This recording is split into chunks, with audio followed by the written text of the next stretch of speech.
Assalamualaikum Sobat Tirai Gaib. Salam jumpa di channel cerita horor. Di channel ini akan kami ajak kalian menelusuri dunia mistis yang tegang dan menyeramkan. Silahkan subscribe, like, komen, dan share. Serta nyalakan tombol notifikasinya, supaya kalian tidak ketinggalan cerita terbaru dari channel kami. Yang sudah subscribe, semoga diberikan umur panjang, kesehatan dan berlimpah rezeki serta selamat dunia akhirat.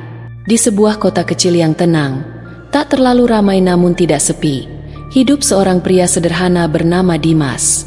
Usianya 28 tahun, tubuhnya tinggi dan kulitnya sawo matang, dengan mata yang selalu tampak lelah, seolah menyimpan banyak kisah hidup. Dimas bukanlah pria yang banyak bicara, tetapi beban hidupnya yang berat selalu tampak di wajahnya. Dia adalah seorang kepala rumah tangga, suami dari wanita bernama Siska, yang berusia 26 tahun. Siska adalah ibu rumah tangga yang setia dan pengertian. Pernikahan mereka tidak dirayakan dengan kemewahan, namun cukup untuk membuat mereka merasa memiliki satu sama lain. Mereka tinggal di sebuah rumah kontrakan kecil yang terdiri dari 2 ruangan, ruang tengah yang juga berfungsi sebagai ruang tamu, dan kamar tidur yang sempit di belakang. Untuk memenuhi kebutuhan hidup, Dimas bekerja sebagai sopir ojek online. Setiap sore, Dimas mengendarai motor ke depan sebuah minimarket tempat dia biasa menunggu orderan, bersama beberapa driver lainnya. Kadang dapat banyak order, kadang tidak sama sekali. Namun, yang penting baginya adalah bisa pulang dengan uang untuk membeli beras dan membayar listrik. Malam itu, langit terlihat gelap tanpa bintang. Angin lembab dari arah timur membawa bau tanah yang basah, terasa lebih menyengat dari biasanya. Dimas duduk di jok motornya, membuka aplikasi ojek online, namun sepi dari orderan. Teman-teman sesama driver sudah mulai pulang. Jam menunjukkan pukul 22.15. Udahlah, balik aja, gumam Dimas sambil merapikan helm dan mencari kunci motornya. Dimas sempat melirik ke arah minimarket di belakangnya. Lampu dalam toko sudah mulai diredupkan. Hanya ada satu kasir yang masih berjaga. Dimas berencana pulang, namun sebelum dia sempat menstarter motornya, matanya menangkap sosok seorang wanita yang berdiri di pinggir jalan beberapa meter dari tempatnya mangkal. Wanita itu mengenakan baju terusan berwarna krem, rambut panjang menutupi sebagian wajahnya, dan tangannya memegang tas kecil. Dimas berpikir, mungkin dia sedang menunggu taksi online. Wanita itu perlahan mendekat, dan ketika semakin dekat, Dimas bisa melihat wajahnya namun tak begitu jelas. Wajahnya yang tenang namun kosong, dengan mata yang menatap lurus ke depan, seolah tidak benar-benar melihat apapun. "Mas ojek online, bisa antar saya? Tapi saya tidak punya aplikasi," tanya wanita itu pelan, hampir seperti bisikan. Dimas ragu sejenak, tetapi kemudian mengangguk. "Boleh, Bu, mau kemana?" tanyanya. Wanita itu menyebutkan nama jalan yang cukup dikenal oleh Dimas, Jalan Cempaka Raya, kompleks perumahan lama yang agak sepi. "Oke, naik saja," jawab Dimas sambil menyalakan motor. Sepanjang perjalanan, Dimas merasa suasana terasa aneh. Wanita itu duduk tegak di belakang, menunduk dalam dan tidak berkata-kata. Dimas merasa canggung, sesekali melirik ke kaca spion, namun wanita itu tetap menunduk, tidak bergerak sedikit pun. Perasaan aneh itu semakin kuat, bukan karena wanita itu, tetapi karena udara di sekitarnya yang terasa semakin dingin dan berat.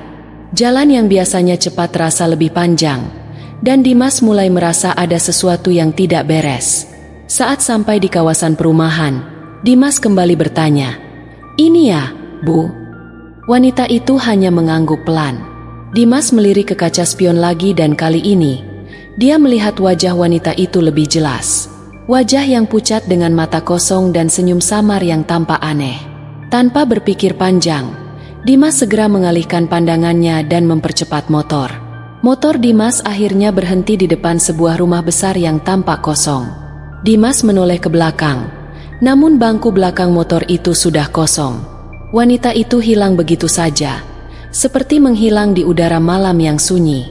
Dimas terkejut dan panik, segera mencari ke sekeliling, namun tak ada siapa-siapa. Hanya ada kesunyian yang menggantung. Dimas kemudian melihat garis polisi yang terpasang di pagar rumah tersebut, Dan saat dia melirik ke jendela lantai 2, dia melihat sosok seorang anak perempuan berdiri di balik tirai. Sosok itu menatapnya kosong. Hati Dimas berdegup kencang. Karena beberapa kali Dimas mencoba menstarter motornya namun tak juga mau hidup, Dimas kemudian berlari menuju warung kecil yang ada di ujung jalan, menceritakan kejadian yang baru saja dia alami. Pemilik warung, seorang pria tua, mendengarkan dengan serius dan kemudian bercerita bahwa rumah yang tadi Dimas datangi adalah rumah yang telah kosong sejak seminggu lalu setelah terjadi perampokan berdarah.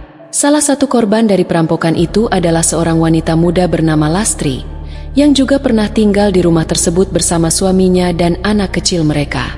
Cerita ini semakin membuat Dimas takut, namun dia tak bisa menahan rasa kasihan yang mendalam terhadap arwah yang belum tenang. Pagi itu, Dimas kembali ke rumah kosong itu untuk mengambil motornya yang masih terparkir di sana. Namun, dia merasa lega ketika motornya menyala dengan normal, seolah kejadian malam itu tak pernah terjadi. Dimas pun memutuskan untuk melanjutkan hidupnya, namun perasaan aneh yang dia rasakan tak akan pernah bisa dilupakan. Semua yang terjadi malam itu, seolah bukan hanya sebuah kejadian aneh, tetapi juga sebuah peringatan yang akan terus membayangi dirinya. Dimas berdiri di depan motor, matanya menatap kosong ke rumah besar yang masih berdiri sunyi. Suasana pagi itu tampak berbeda. Angin sejuk pagi yang semula menyegarkan kini terasa dingin, menyentuh kulitnya dengan ketakutan yang masih menggelayuti hatinya. Setelah beberapa menit merenung, Dimas memutuskan untuk menuntaskan apa yang sudah dia mulai. Dia menarik napas dalam-dalam, menenangkan dirinya. "Aku harus melanjutkan," gumamnya pelan. Dengan hati-hati, Dimas kembali menuju motor yang masih terparkir di depan rumah itu. Begitu dia menekan kunci kontak, motor menyala dengan lancar, seolah kejadian semalam hanyalah mimpi buruk yang tak nyata. Namun, meskipun motor itu menyala, rasa ketakutan Dimas tak kunjung pergi. Dimas tahu bahwa apa yang dia alami semalam lebih dari sekedar halusinasi atau ketakutan biasa. Dimas berbalik, menatap rumah kosong itu sekali lagi. Kali ini, dia bisa merasakan sesuatu yang tak terucapkan, sesuatu yang meresap ke dalam tubuhnya. Udara terasa semakin berat, dan entah kenapa, Dimas merasa ada mata yang mengamatinya dari balik jendela lantai 2 rumah itu. Dia menggigit bibir bawahnya, mencoba menahan perasaan ngeri yang mulai tumbuh. Apa yang sebenarnya terjadi? Pikirnya. Namun, dia memutuskan untuk tidak terlalu memikirkannya. Malam itu telah berlalu, dan dia harus segera pulang. Kembali ke rumah kontrakannya, bertemu Siska yang pasti akan menanyakan kabar dan mencari tahu apa yang terjadi padanya semalam. Dia menyalakan motor dan mengarahkan roda ke jalanan, berharap bisa meninggalkan semua ketakutan itu di belakangnya. Motor Dimas melaju perlahan, melewati kawasan yang semalam terasa panjang dan menakutkan. Sekarang, jalan yang sebelumnya terasa kosong dan mengerikan kini tampak lebih familiar. Rumah-rumah di sekelilingnya terlihat lebih cerah, meskipun beberapa di antaranya masih sepi. Pagi itu, seolah-olah dunia mulai kembali normal, tetapi Dimas tahu bahwa perasaan yang dia rasakan semalam tak akan hilang begitu saja. Sesampainya di rumah kontrakan, Dimas langsung memarkirkan motor dan masuk ke dalam rumah. Siska sudah menunggunya dengan secangkir teh hangat di meja. Wajah Siska tampak khawatir, mungkin karena Dimas pulang terlambat dan tampak lelah. Dimas menghela napas panjang dan duduk di samping Siska. "Ada apa, Mas? Kenapa kok kelihatan capek banget?" tanya Siska dengan suara lembut, seolah tak ingin mengganggu pikiran suaminya. Dimas tersenyum tipis, mencoba menutupi rasa cemasnya. "Gak ada apa-apa. SIS, cuma capek aja. Kerja keras sedikit hari ini," jawabnya sambil memegang tangan Siska. Namun, dalam hati Dimas, perasaan aneh itu masih membekas. Dia terus memikirkan wanita yang ia antar semalam, rumah tua itu, dan suara tawa yang menghantui langkahnya. Semua itu terasa begitu nyata, seakan-akan semuanya belum selesai. Dia ingin melupakan, tapi kenangan itu terus menghantui. Malam itu, Dimas mencoba tidur, namun matahari terbenam tak menghilangkan kegelisahan di hatinya. Setiap kali dia menutup matanya, bayangan wanita yang wajahnya pucat dan senyum samar itu kembali muncul. Dan suara tawa yang pelan, tapi terus mengikuti langkahnya, seperti bisikan yang tak pernah berhenti. Hari berikutnya, Dimas melanjutkan rutinitasnya seperti biasa. Dia mengendarai motor, mengantar penumpang, dan menjalani hari-harinya dengan semangat yang semakin memudar. Namun, setiap kali ia melewati jalanan yang sama, dia merasa ada sesuatu yang mengawasinya. Rumah tua itu selalu tampak di ujung matanya, meskipun dia tidak ingin memikirkannya lagi. Pada suatu malam, ketika Dimas kembali lewat jalan yang sama, dia merasa takjub karena rumah itu tampak lebih terang dari biasanya. Pagar besi yang terpasang garis polisi itu kini sudah dibuka, dan lampu-lampu rumah yang dulu gelap kini tampak menyala. Dimas merasa ada yang aneh, namun ia terus melaju, berusaha menenangkan diri. Saat melewati rumah itu, dia merasa jantungnya berdegup kencang. Untuk beberapa detik, matanya menangkap bayangan yang bergerak di balik tirai lantai 2. Namun, kali ini, bukan anak perempuan yang dia lihat. Sebaliknya, dia melihat sosok lain yang tampak familiar. Wajah wanita, yang dulu terlihat pucat, kini tersenyum samar dengan mata yang menatap tajam. Dimas hampir terjatuh dari motor karena ketakutan. Tidak mungkin, gumamnya, menggerakkan motor lebih cepat. Namun, suara tawa itu kembali terdengar, menembus keheningan malam. Suara itu seperti mengikuti setiap langkahnya, menambah ketegangan di udara. Saat Dimas akhirnya berhenti di depan warung yang pernah dia datangi, perasaan takut itu semakin kuat. "Jangan pernah kembali ke sana," bisik hatinya. Namun, dia tahu bahwa rumah itu dan kejadian semalam belum selesai. Tawa itu dan sosok wanita yang menunggunya masih terus menghantui. Tak lama kemudian, pemilik warung yang dulu menolongnya melihat Dimas datang. "Mas, ada yang salah?" tanyanya khawatir. Dimas duduk dengan tubuh gemetar di kursi warung, mencoba menenangkan diri. Pemilik warung, yang kini duduk di hadapannya dengan wajah khawatir, menatapnya dengan penuh perhatian. "Mas, ada apa? Kenapa masih kelihatan ketakutan begitu?" tanyanya pelan. Dimas hanya bisa menggelengkan kepala, mencoba mencari kata-kata yang tepat. Tidak ada yang bisa dia katakan. Rasa takut yang menyelimuti dirinya sudah melampaui kata-kata. Dia tahu bahwa apa yang dia alami semalam lebih dari sekadar halusinasi atau mimpi buruk. Ada sesuatu yang lebih besar yang menghubungkannya dengan rumah itu, dengan arwah wanita itu. Pemilik warung yang bernama Pak Darman akhirnya bercerita. Beberapa hari yang lalu ada kejadian tragis di rumah itu, sebuah perampokan berdarah yang menewaskan semua penghuni rumah. Mereka dibunuh dengan sangat sadis. Menurut informasi yang saya dengar dari seorang petugas, mayat perempuan bernama Kamila itu ditemukan penuh bekas luka sayatan dan memar akibat benda tumpul. Petugas juga menemukan bercak darah di area kemaluannya. Ujar Pak Darman membuat Dimas semakin kehilangan tenaga. "Tapi sudahlah Mas, jangan terlalu dipikirin. Memang, kadang ada hal-hal yang gak bisa kita jelaskan. Tapi percayalah, orang yang sudah pergi pasti ingin tenang," kata pria pemilik warung itu, mencoba memberi sedikit ketenangan. Namun, Dimas merasa semakin terjebak dalam lingkaran ketakutan itu. Ia tahu, meskipun ia mencoba lari dari kenyataan, sosok Lastri dan rumah tua itu akan terus menghantuinya. Dia tidak bisa melupakan kejadian malam itu. Tawa, tangisan, dan perasaan berat yang mengikutinya sepanjang jalan menuju rumah itu. Arwah wanita itu seolah mengejar. Tak peduli seberapa keras Dimas berusaha melupakan. Setelah beberapa jam di warung, Dimas akhirnya memutuskan untuk kembali pulang. Saat keluar dari warung, suasana sudah mulai berubah. Pagi itu, langit cerah, dan matahari sudah memancarkan sinarnya yang hangat. Tetapi, Dimas merasa udara itu tetap dingin. Seakan-akan, udara itu membawa beban yang lebih berat dari sebelumnya. Dimas menyalakan motornya, kali ini dengan sedikit lebih tenang. Namun, saat melaju di jalanan, bayangan rumah tua itu kembali muncul di pikirannya.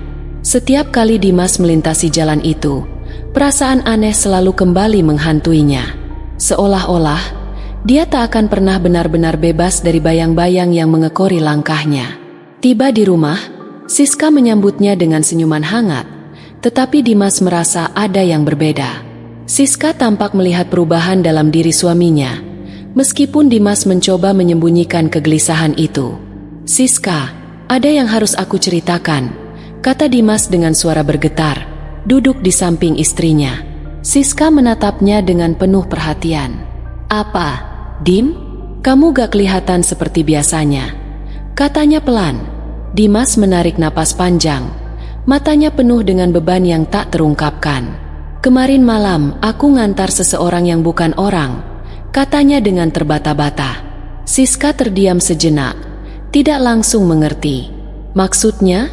tanya Siska, mencoba memahami. "Ada seorang wanita yang aku antar ke rumah tua itu, SIS, dan waktu aku lihat di kaca spion, dia hilang. Gak ada jejaknya sama sekali," jawab Dimas, suara penuh ketakutan. Siska mendengarkan dengan serius. Dia tahu, suaminya bukan tipe yang mudah takut. Jadi pasti ada sesuatu yang sangat aneh yang terjadi. "Mas, kamu pasti kelelahan. Mungkin karena kecapean. Kamu halusinasi." "Tapi aku gak bisa melupakan wajahnya. SIS." Wajah itu masih terbayang jelas. Senyum samar yang gak wajar, dan suara tawa yang pelan, mengikuti langkahku sepanjang jalan. Siska menggenggam tangan Dimas. "Kamu harus tenang. Semua ini pasti ada penjelasannya." Dimas terdiam, matanya kosong menatap ke depan. "Tapi, SIS, ada sesuatu yang lebih dari itu." Suara tangisan itu, suara yang menyayat hati, itu bukan halusinasi. Itu nyata. Siska menatap Dimas dengan lembut. "Mas, aku percaya kamu. Tapi sekarang, kamu perlu istirahat. Jangan biarkan perasaan takut itu menguasai kamu. Kita akan hadapi semua ini bersama-sama." Malam itu, Dimas mencoba untuk tidur dengan lebih tenang. Namun, suara-suara yang terus menghantui pikirannya membuatnya terjaga. Di tengah tidur yang gelisah, ia mendengar sesuatu. Suara tawa pelan, seperti angin yang mengalir. Dimas membuka mata, jantungnya berdegup kencang. Suara itu terasa sangat dekat. Tapi kali ini, Dimas sudah tidak takut lagi. Dia tahu, apapun itu, ia harus menghadapinya. Esok harinya, Dimas memutuskan untuk kembali ke rumah tua itu, untuk mengungkapkan kebenaran yang selama ini tertahan. Ia tahu, perjalanan ini akan mengubah hidupnya selamanya. Tapi dia harus melakukannya, untuk dirinya sendiri, dan untuk Siska. Dengan keberanian yang dia kumpulkan, Dimas kembali mendekati rumah itu. Kali ini, ia merasa lebih siap. Walaupun ketakutan masih ada, ia tahu bahwa ia harus menemukan jawaban. Rumah tua itu, dengan segala misteri yang menyelimutinya, akhirnya mengungkapkan kebenarannya. Arwah Kamila tidak akan pernah tenang sampai keadilan ditegakkan. Dengan suara yang bulat dan tegas, Dimas berdiri di depan rumah itu. "Aku akan melakukan yang benar," gumamnya pelan, menatap rumah yang penuh dengan kenangan gelap itu. "Ini bukan hanya tentang ketakutan. Ini tentang kebenaran yang harus ditemukan, dan luka yang harus disembuhkan." Seiring langkahnya menuju rumah itu, Dimas tahu, ini adalah langkah terakhirnya untuk mengakhiri semua ketakutan dan membuka lembaran baru dalam hidupnya. Terima kasih Sobat Tirai Gaib. Jangan lupa subscribe, like, komen dan share, serta nyalakan tombol notifikasinya, supaya kalian tidak ketinggalan cerita terbaru dari channel kami. Yang sudah subscribe semoga diberikan umur panjang, kesehatan, dan berlimpah rejeki, serta selamat dunia akhirat.